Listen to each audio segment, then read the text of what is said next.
The propaganda technique we'll be looking at is false equivalency, which is also sometimes called comparing apples and oranges. Let's start off with an example to see how it works.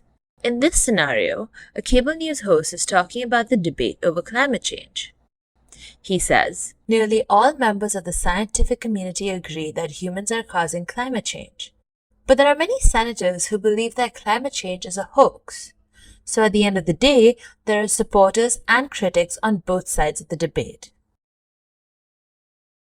Notice how the host gives both supporters and critics equal standing in the argument.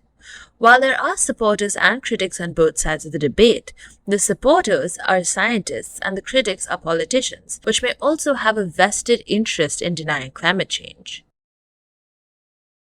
But in the closing statement, the host makes it seem like the opinions of both hold equal weight.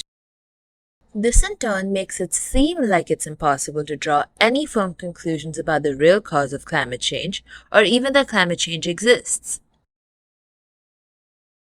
In this type of false equivalency, two opposing sides of an argument are presented as having equal weight or merit when they don't have either.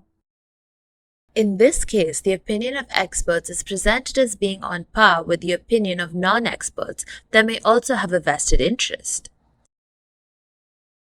One element all false equivalencies have in common is that they imply two things are essentially the same when they only have anecdotal similarities. To better see what this means, let's take a look at another example. A member of Congress makes the following statement about governmental efforts to promote COVID vaccination.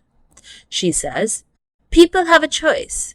They don't need your medical brown shirts showing up at their door ordering vaccinations. You can't force people to be part of a human experiment." So where is the false equivalency here?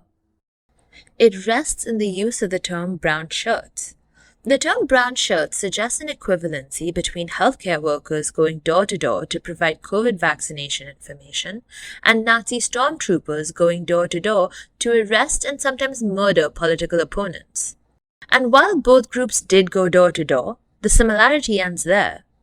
But the false equivalency likens the government effort that is intended to save lives with one that was intended to terrorize, silence, and often end lives, making the government's effort to get more people vaccinated seem more threatening than it otherwise would be. So remember, the key to recognizing a false equivalency is paying close attention to the two things that are presented as equals, when the similarities between them may not be significant or reliable. By doing that, you'll be less influenced and persuaded by a false equivalency when you do encounter one.